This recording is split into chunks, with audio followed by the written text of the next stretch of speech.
Thalassaemia is an disorder of the, तो देखिए thalassaemia क्या है, ऑटोजोमल रिसेसिव है, क्या है, ऑटोजोमल रिसेसिव है। ऑटोजोमल रिसेसिव में इंजाइम डिसऑर्डर डिजीज सब क्या होता है, इंजाइम डिसऑर्डर डिजीज। तो निमोनिक से याद रखिए, ए से क्या हो गया, एल्बिनिज्म, एल्बिनिज्म, एल्बिनिज्म क्या है, बी से क्या हो गया, बीटा थैलेसीमिया, बीटा थैलेसीमिया, सी से सिस्टिक फाइब्रोसिस, सिस्टिक फाइब्रोसिस, और सी से क्या हो जाएगा, कॉन्जेनाइटल एड्रिनल हाइपरप्लेसिया। डी से क्या हो जाएगा, डुचिनल मस्कुलर डिस्ट्रोफी, डुचिनो मस्कुलर डिस्ट्रोफी। ई से क्या हो जाएगा, इम्फाइसीमा, ई से क्या हो जाएगा, इम्फाइसीमा, इम्फाइसीमा। जी से क्या हो जाएगा, glycogen disorder disease, glycogen disorder disease, glycogen disorder disease. H से क्या हो जाएगा, हेमोक्रोमैटोसिस, हेमोक्रोमैटोसिस, क्रोमैटोसिस। यहाँ पे आंसर क्या हो जाएगा, B. Low serum iron and low serum ferritin is seen in, तो यहाँ पे देखिए, यहाँ पे क्या बोला है, लो सेरम फेराटिन। एक याद रखिए, एक सबसे इंपॉर्टेंट क्या है, देखिए टोटल आयरन बैंडिंग कैपेसिटी, ये याद रखिए। देखिए टोटल आयरन बैंडिंग कैपेसिटी में ही एवरीथिंग इंक्लूडेड है। देखिए आई डिनोट करेगा टी को और बी डिनोट करेगा सी को। तो देखिए टी से क्या हो गया, टॉप, टॉप मीन्स क्या हो गया, इंक्रीज, इंक्रीज नहीं। आई से क्या हो गया, आयरन डिफिशियंसी एनीमिया। तो देखिए total iron binding capacity increase किस में होता है, आयरन डिफिशियंसी एनीमिया में। देखिए टोटल आयरन बाइंडिंग कैपेसिटी, यहाँ पे देखिए बी है, बी से क्या हो जाएगा, बिलो, बिलो मीन्स क्या हो जाएगा, डिक्रीज, डिक्रीज, डिक्रीज। सी से क्या हो जाएगा, chronic anaemia disease, chronic, chronic anaemia disease. तो देखिए total iron binding capacity decrease किस में होगा, chronic anaemia, chronic anaemia disease में। और total iron binding capacity increase किस में होगा, आयरन डिफिशियंसी एनीमिया में। देखिए टोटल आयरन बाइंडिंग कैपेसिटी का ऑपोजिट होता है, ऑपोजिट होता है क्या, serum ferritin level, serum ferritin level.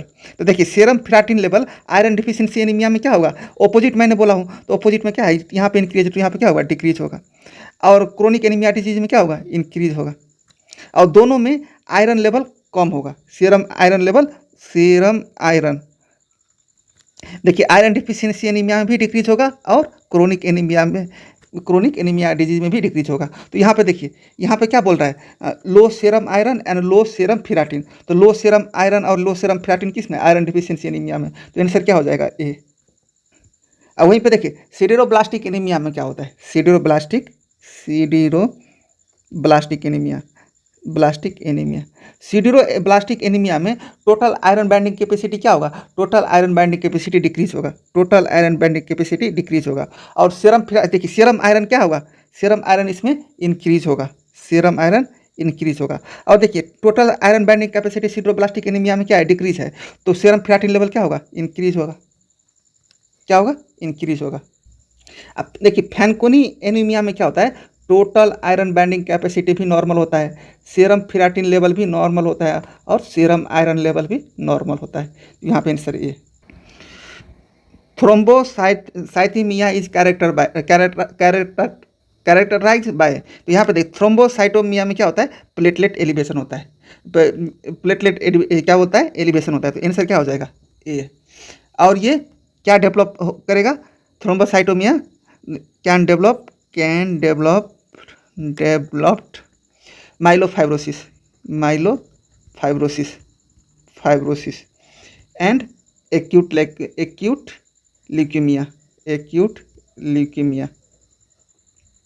और देखिए थ्रोम्बोसाइटोथीमिया में क्या होता है, जैक म्यूटेशन होता है, जैक टू म्यूटेशन होता है, क्या होता है, जैक टू म्यूटेशन होता है। तो यहाँ पे आंसर ए हो जाएगा।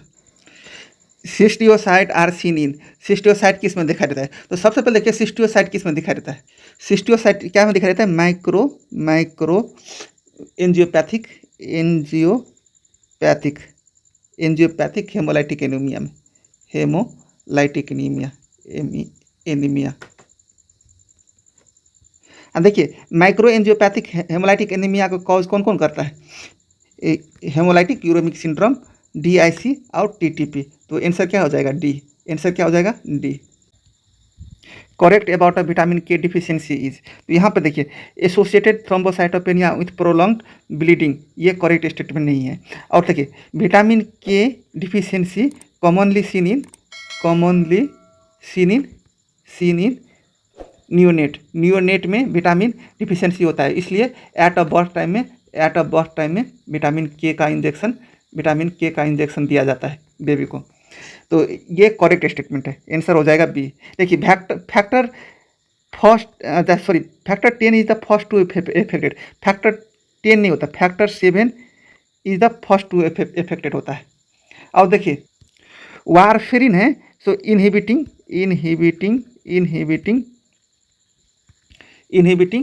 Vitamin K warfarin act by inhibiting vitamin K. तो यहाँ पे ये भी रॉन्ग स्टेटमेंट हो गया, ये भी रॉन्ग स्टेटमेंट हो गया, ये भी रॉन्ग स्टेटमेंट हो गया। तो करेक्ट स्टेटमेंट कौन सा है? B. Haemolytic anaemia is associated with the flowing gall stone. तो यहाँ पे देखिए पिगमेंटेड स्टोन किस में दिखा रहता है? पिगमेंटेड स्टोन, एक हो गया हेमोलाइटिक एनीमिया, एक हो गया हेमोलाइटिक हो गया। सेकेंड क्या हो गया? हेरिडेटरी एस्पेरोसाइटोसिस। थर्ड क्या हो गया? Sickle cell anaemia. क्या हो गया? Sickle cell anaemia. और देखिए पिगमेंटेड स्टोन का कंपोजिशन क्या होता है? कंपोजिशन क्या होता है? Calcium bilirubinate, calcium bilirubinate. तो यहाँ पे आंसर क्या हो जाएगा? A. A 60-year-old industrial worker present with the shortness of the breath for the past week.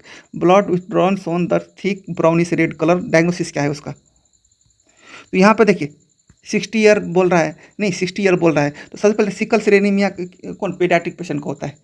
Paediatrics patient को होता है, नहीं यहाँ पे 60 ईयर्स बोला है, तो ये रूल आउट हो गया, सिकल सेल एनीमिया नहीं होगा। अब क्या रहेगा? Haemolytic anaemia. हेमोलाइटिक एनीमिया यहाँ पे क्या बोल रहा है? यहाँ पे देखिए ब्राउनिश रेड कलर बोल रहा है, यहाँ पे ब्राउनिश, लेकिन हेमोलाइटिक एनीमिया में क्या दिखाई देता है? प्यालर। हेमोलाइटिक एनीमिया का pallor not brown discolouration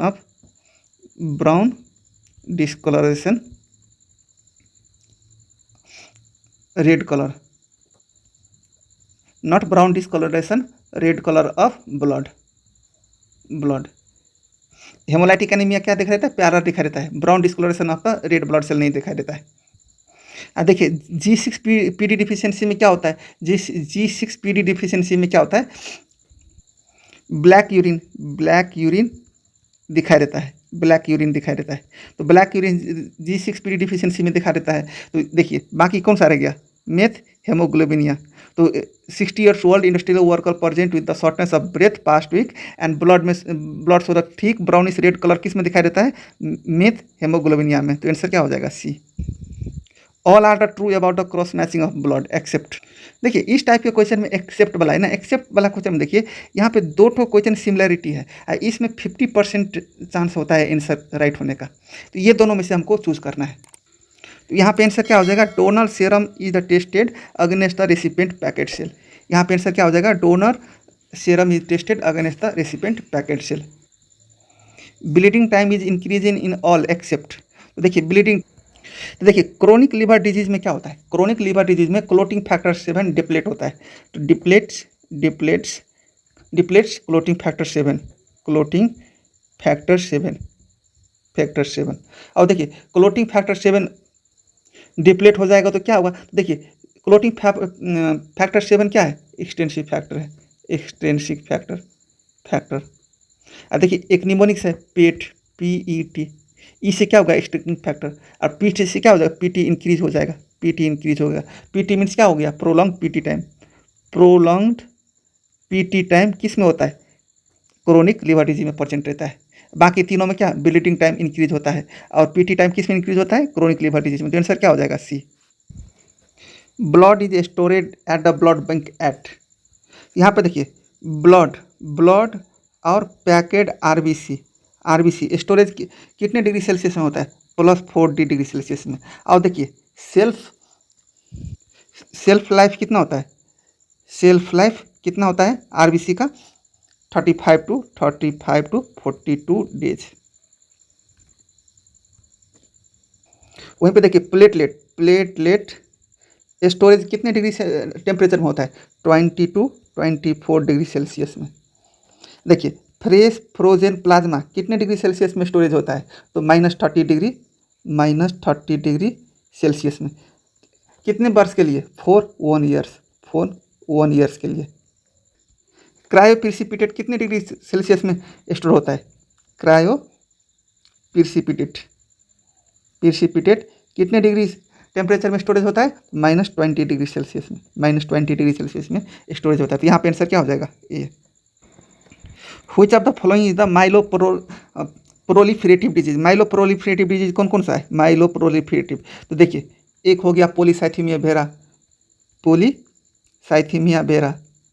polycythaemia vera. Second क्या हो गया? Chronic myeloid leukaemia. थर्ड क्या हो गया? फाइब्रोसिस। फोर्थ क्या हो गया? Essential thrombocytosis.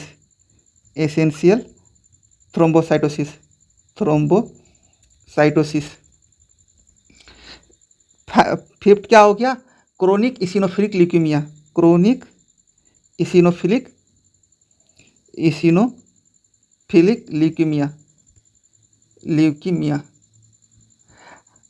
सिक्स कौन सा हो गया? सिक्स हो गया सिस्टेमिक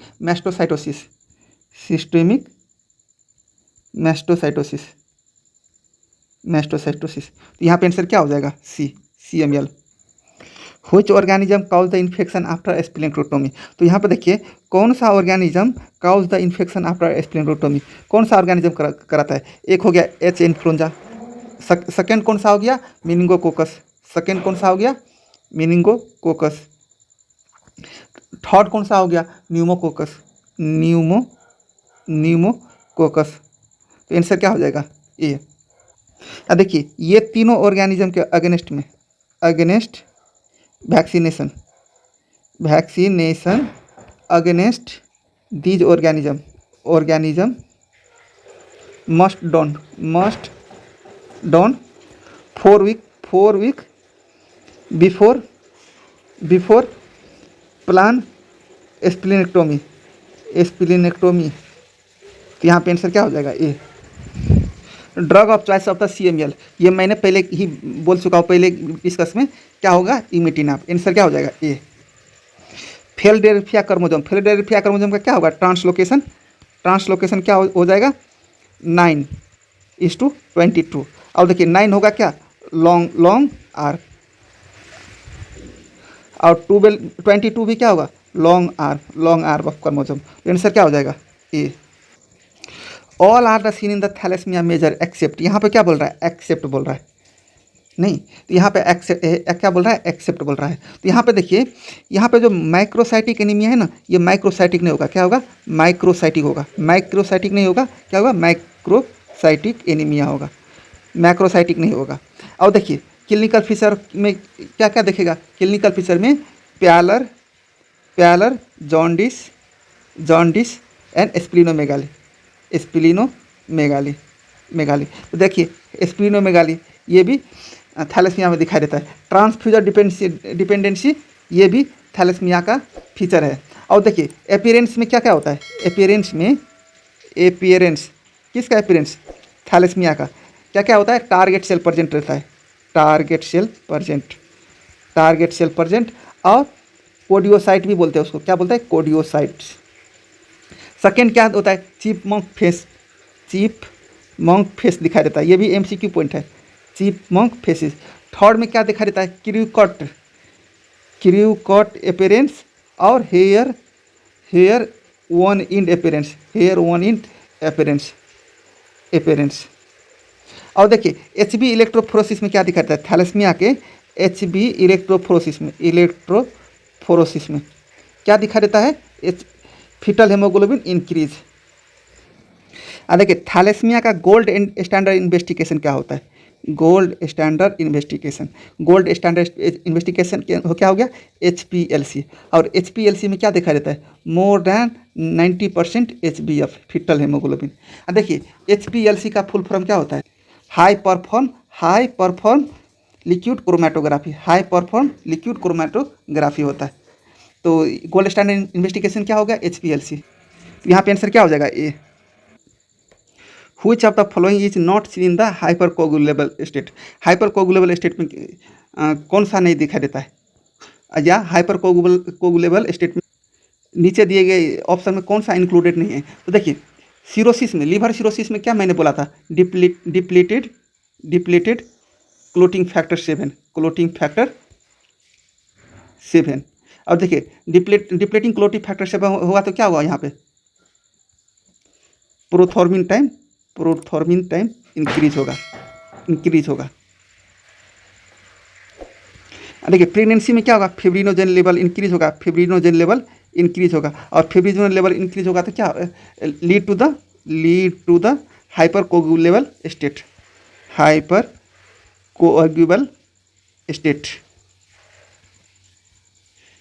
देखिए एब्राप्टो प्लेसेंटा वो भी क्लॉट फॉर्मेशन करता है, ये भी क्लॉट फॉर्मेशन करता है, और क्लॉट फॉर्मेशन करेगा मतलब क्या हो जाएगा, हाइपर कोगुलेबल स्टेट में आ जाएगा। और देखिए एम आई में क्या होता है, प्लेक क्यूब फॉर्मेशन होता है, क्या होता है, प्लेक क्यूब फॉर्मेशन। और प्लेक क्यूब फॉर्मेशन होगा तो क्या होगा, increase tendency of clotting factor, increase tendency of the clotting. ये भी हाइपर कोगुलेबल स्टेट में पड़ता है। तो बाकी कौन सा रह गया, लीवर सिरोसिस। आंसर क्या हो जाएगा, D. Elective splenectomy is done in hereditary spherocytosis. Answer क्या हो जाएगा, A. Priapism is due to the CML। Answer क्या हो जाएगा, A. Hairy cell leukaemia is the B cell tumour. Answer क्या हो जाएगा, ए। यहाँ पर देखिए प्राइपिज्म कॉज बाय